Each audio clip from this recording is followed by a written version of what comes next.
नमस्कार माझ्या मैत्रिणींनो, सर्वांना श्री स्वामी समर्थ। आज आपण बनवणार आहे उडीद डाळीचा कोरडा। मी ही 1 किलो डाळ घेतली आहे। 3 ते 4 तास भिजत घातली आणि भिजत झाल्याच्या नंतर हिला स्वच्छ पाण्याने धुवून घ्यायचे आणि मिक्सरला बारीक वाटून घ्यायचे। तुमच्याकडे बिना सालीची डाळ असेल तर तुम्ही घेऊ शकता। तर आपले मिश्रण बघू शकता। आता याच्यामध्ये मीठ घालून घेत आहे। तुम्ही तुमच्या घरी कापड गच्चूर जाऊन कापडवर किंवा चादरवर तुम्ही घालू शकता। तर या अगोदर बनवायच्या अगोदर याच्यावर पाणी शिंपडून घ्यायचं आणि त्यात जास्त चिपकणार नाहीत म्हणून पाणी शिंपडायचं आणि शिंपडल्याच्या नंतर ह्या पद्धतीने बनवायच्या। तुम्ही तुमच्या किंवा मोठ्या साईजच्या किंवा छोट्या साईजच्या बनवायच्या असेल तुम्ही त्या पद्धतीने बनवू शकता।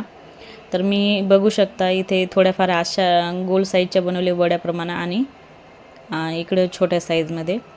तर हे आपल्या पूर्ण बनवणं झाले आहेत आणि याला की नाही 2 ऊन द्यायचे, कारण की मधामधून ओलसर राहणार नाही आणि वर्षभर टिकणार नाहीत म्हणून। तर हे याला की नाही थोडंफार मधात आहे ना पलटवायच्या, त्या निघतात थोड्याफार निघतात ना तेव्हाच पलटून घ्यायचं। आणि बघू शकता आपल्या पूर्ण हे झाले आहे। तर याला 2 ऊन द्यायचे, त्या वर्षभर राहतात। आता बघू शकता मी याला 2 ऊन दिल्याच्यानंतर ह्या पद्धतीने। तर आपला व्हिडिओ आवडला चॅनलला लाईक करा, सबस्क्राईब करा। भेटूया नवीन व्हिडिओमध्ये। धन्यवाद।